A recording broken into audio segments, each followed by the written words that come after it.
and welcome to Beyond the Noise, the podcast series from PRWeek UK. I'm PRWeek's news editor, Siobhan Holt, and I'm joined today by our senior reporter, Evie Barrett, and our special guest, Tom Stroud. Tom is a communications consultant with over 15 years' experience who has rose to prominence as a contestant on one of Netflix's biggest TV shows, and that's the dating show Love is Blind UK. For those who aren't avid fans like myself and Evie, Love is Blind is a Netflix reality dating TV show featuring contestants who are looking for love based on personality rather than physical appearance. What makes this dating show different, though, is that during the dating stage, contestants interact behind a screen, so they don't see each other. It's an American dating show, and this is the first time it's launched a UK version. Tom has taken part in this version. However, he's experienced a bit of backlash around differing views with his partner Maria on whether men should pay for most things in a relationship or not. He's going to explain more on that later. But it's great to speak to you, Tom. Thanks so much for joining us. Great to meet you guys too. It's been an absolute whirlwind, as you can imagine, over the past few weeks. Some highs, some lows. It's been amazing seeing the success of the show. I think it's been number one on Netflix for 3 weeks running in the UK and number 10 in 63 countries around the world. So it's been wild and really interesting to sit on this side of the fence, I guess, because normally I sit on the other side of the comms fence, so to speak. Absolutely. And as we're recording, last night was the reunion episode, which was broadcast. So how have you found that this morning? Intense? I mean, I was just saying to the guys before, the way that the show works is obviously it's staggered. So you get a batch of episodes each week for 4 weeks. And you have to be really reactive to the sentiment of them because, as I said, I've had some weeks where I come across really, really well and some weeks where my storyline has been a little bit challenging and quite divisive at times. So reunion episode has been great and really, really happy with how that all went, how I came across, hopefully showed, accountability and ownership for some of the flaws and the weaknesses that I showed about my personality, and also hopefully came across pretty articulately. And so it's been an outpouring of love today is how I'd describe it. Before we start, we should probably say there might be spoilers in case you haven't watched all the episodes yet. Just a warning for anyone listening. Very true. Yeah. Make sure you've caught up before you put this on. I'll play the rest of it. Well, thanks so much for joining us. Firstly, I sort of wanted to backtrack a bit and sort of start by asking about your career and overall in comms, because currently you are a comms consultant. So did that move come as part of the show? So I've been agency side pretty much my whole career since I graduated, and worked for some great agencies throughout. I've always been quite passionate about comms and very lucky that at the age that I am now in my late 30s that I still love my job. Like I really, really love the industry. And I've been lucky enough to work on some really, really big sort of FMCG, consumer, sports brands over the course of my career. The latter points in my career was agency side and working at an agency called Ready 10, who were doing great things at the moment. And I joined them when they were quite a small shop, if you like, I think 8-9 people, and help grow them. And it was amazing being part of that growth journey. And I still have an amazing relationship with them, and I've worked on some brilliant campaigns for the likes of Paddy Power and McDonald's and Sky Sports. But certainly the most recent couple of years, I think a lot of comms people end up getting to a point in their 30s when they're like, agencies are amazing. They're super creative. They're inspirational. The culture at most agencies is amazing. But you get to a point where you're sort of fed up of doing those 50, 60-hour weeks at times and working your ass off. And, with a lot of experience and years comes, an ability to really kind of carve out your own niche and identify what your own skill set is. So a couple of years ago, I kind of took the decision that I was going to go off on my own and consult for different agencies and brands. And that's what I've been doing ever since. Amazing. And did your career in PR influence your decision to go on the show at all? Do you think there are many transferable skills there? It should have done, to be honest with you. But no, it was a leap of faith, which I took purely as a man that had come to a point in his life where I was able to say yes to something like that. The decision to be a consultant and do my own thing was based around having more flexibility in my lifestyle, and was also based around having some sort of challenging moments in my personal life, I guess. Like both my parents were quite unwell, and I thought, I don't want to be obsessed with work 24/7. So when I sort of set up the consultancy, I think it was a few months afterwards, the Love is Blind production team got in touch and sort of said, "You look lonely and single and perfect for this show." Oh, cool. Yeah. And like I said, I was just lucky enough that I was in a position where I was able to say yes to it because it was potentially, 2 months off work. So. And did you work closely then with the comms team at Netflix or Love is Blind? We had absolutely no contact with them at all during filming, and then obviously as the TX date approaches, then you start getting more and more exposure to the PR machine that is Netflix. And yeah, but sort of as the show's going out, you know, they're in constant contact because obviously the media attention is so high. Interesting. So, whilst you were kind of in production, in filming, did you use your PR skills to maximise the opportunity? And was that something you were consciously thinking about, sort of how you were going to be perceived?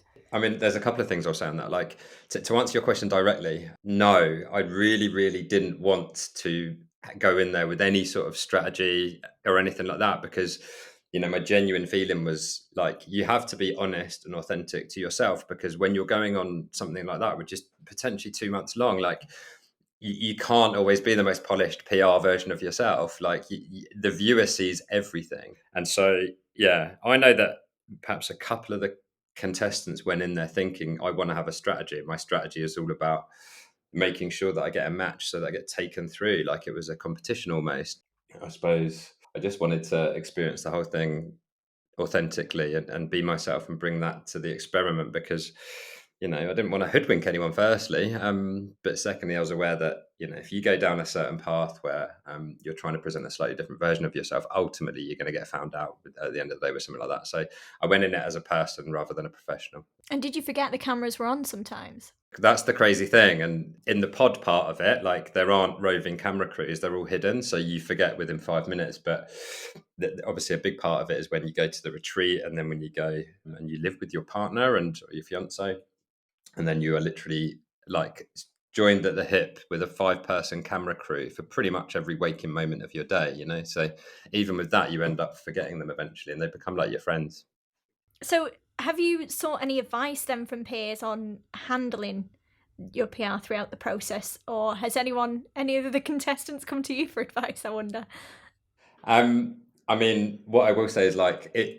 I think the aftermath of the show and dealing with that attention is where my skills have come in really, really useful because obviously it is a lot. It's really intense. It's taken me by surprise a lot, particularly when there are certain divisive or negative storylines which crop up. And obviously, having worked with reality stars in the past, like I can really empathize with them now about how much attention they receive. And it's honestly blown me away, like how angry the internet can be with certain discussions. Like a big part of my storyline with Maria was this whole idea of like 50-50 guy versus provider guy, right? And the reality is obviously so much more nuanced than that. Like that is not the argument that I'm saying you have to pay 50%, and Maria's not saying guys should pay for everything, but people in different parts of the world have completely differing views to what you do. And one of the things that it's really made me conscious of is like, and I think this is a good lesson for PR people in general, is and just because you have this like I call it like London bubble bias, where you believe that because you exist in London and you earn a certain level of income and you think a certain way, that everyone else does, and they don't at all. And so it's really interesting transferring that to when you're ideating and looking at sort of audience insights, because you might think something is a really good idea and a really strong insight around a product you might use or a brand you might consume. But just because you do doesn't mean that everyone else does, you know? So that's like such a great insight for me as a professional. Yeah, absolutely. And you actually put out a video on Instagram recently kind of addressing this debate. Wondered if you could kind of tell us a bit more about the thought process behind that, and did it feel similar to if you were maybe helping a client put out a statement at a time of crisis, something like that? Yeah.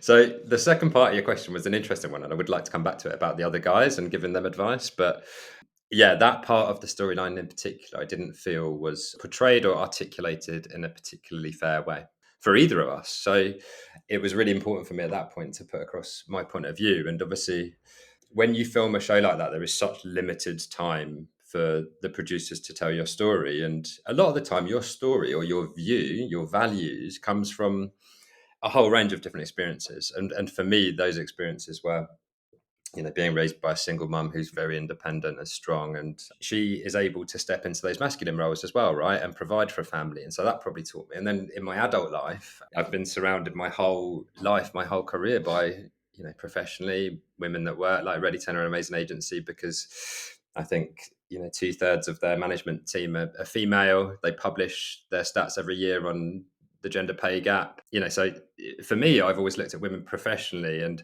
from a financial point of view as on a very, very equal playing field. But I wanted to kind of tell a bit of that story. And it was really interesting to see the reaction to that video, because within, I suppose, the people that exist in my environment, it was wholeheartedly positive. But there are people in other parts of the world who genuinely kind of took offense to it. And that was in the context of me teeing it up by saying differences are okay. And I truly believe this, differences in opinion should be nourished and cherished, because that's really how you develop as human beings, is by taking on board other people's opinions. So I think that in particular, that part of the show and the reaction to it is really, really quite interesting.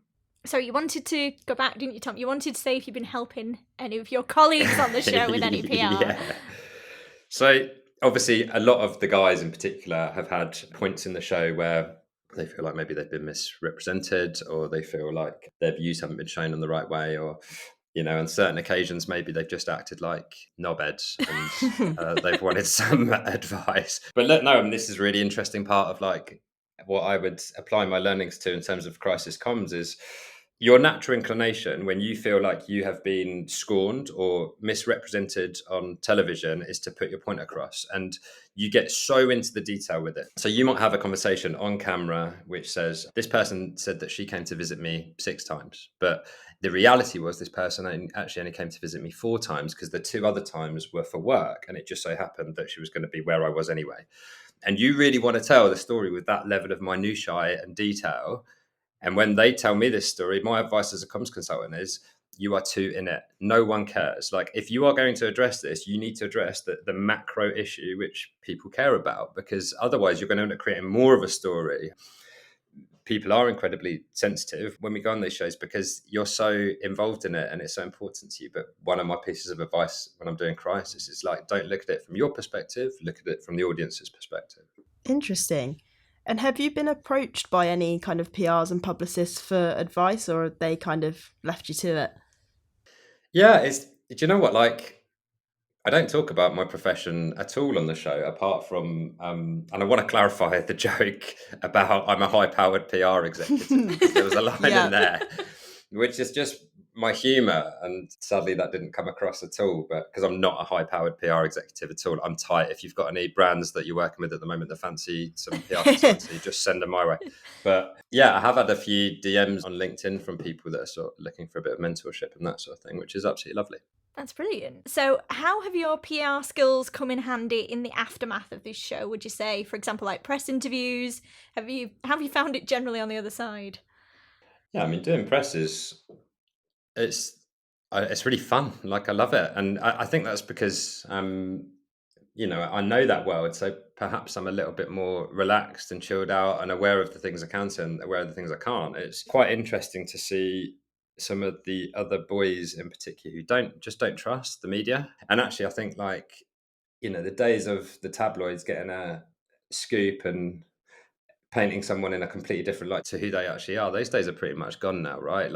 I think journalists have to be a lot more responsible for what they put out, and I see that as a really positive thing. So I've really embraced the kind of press side of it. We had a big press day just before the wedding episodes, and it was fun, and I really enjoyed it, because I think ultimately, as long as you can kind of get your personality across. The other thing is everything's video these days, right? So obviously being engaging and interesting is probably a lot more important these days. You can't be as measured anymore because everything's being recorded ultimately. But yeah, I suppose it really helps with my PR hat on to understand, and be aware of what journalists are looking for when they're interviewing you.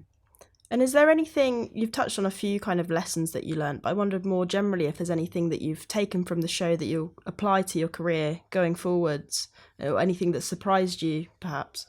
Yeah, okay, so this is a good one. So I do a little bit of work in personal branding. I do some work with, celebrities, influencers, that sort of thing. I think there is a desire for a lot of people to have a platform, right? And to stick their head above the parapet, because that is attractive to them. That they think that getting in front of lots of people, millions of people, is going to be really, really good. Perhaps it's going to feed their ego and make them feel important.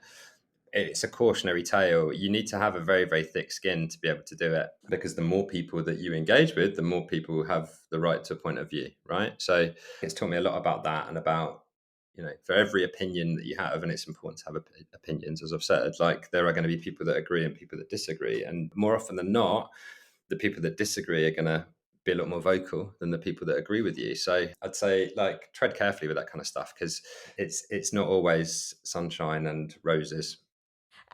So what do you think then about reality TV stars becoming influencers? Can this ever be more than a long-term sustainable than just a short-term cash deal, do you think, from your insight now?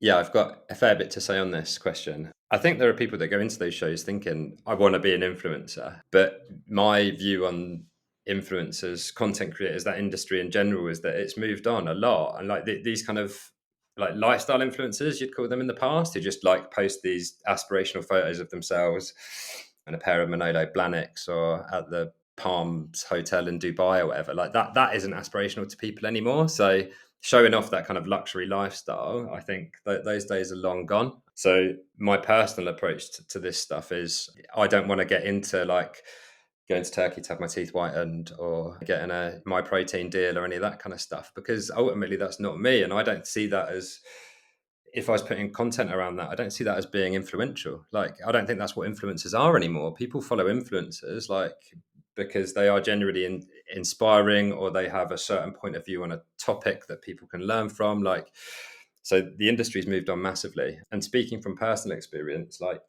what I would love to take out of this, like I absolutely want to stay in this industry, but I think some of the storylines, particularly in our series, around men who maybe have suffered a lot of trauma, men that are on this kind of learning journey, I guess, and are able to admit their flaws and be quite open and humble about them. I think that there's an amazing opportunity for some of the guys as a group to start educating men that maybe haven't had those experiences, maybe haven't had positive male role models in their lives. That's, if I was going to take anything from it, it would be that. It would be about giving myself a bit more purpose and about helping other people. And I think that the cast mates, not just on this show, but on any show, that are able to do something which actually puts some good into the world, are probably going to be the ones that have success long term. For sure. And in terms of what you plan to do next, you mentioned that you sort of want to stay in this industry.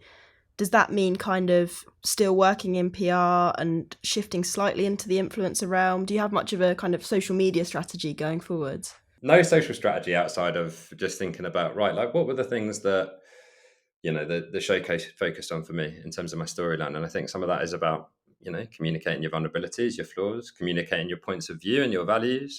Humor was a big part of my storyline, and that's something that I really enjoy, is like cheesy dad jokes. So that might form part of my content strategy if you look at it like that. But yeah, longer term, like I think more of the same. I'd be lying if I said it hasn't given me a bit of a platform and it given me an opportunity to speak to you guys, and to, I suppose, expose myself, my skill set, what I'm good at, to a wider audience. But yeah, longer term, I kind of want to do more of the same. Like I love brand work. I love like insight based, cool, creative ideas, coming up with them, delivering them. That's where my career's always been, doing that for big brands. And I don't think that'll ever stop. But, one of the things that's made me realize is that I also find like the personal branding bit really interesting, because I've got experience of it, maybe even the influence of it as well.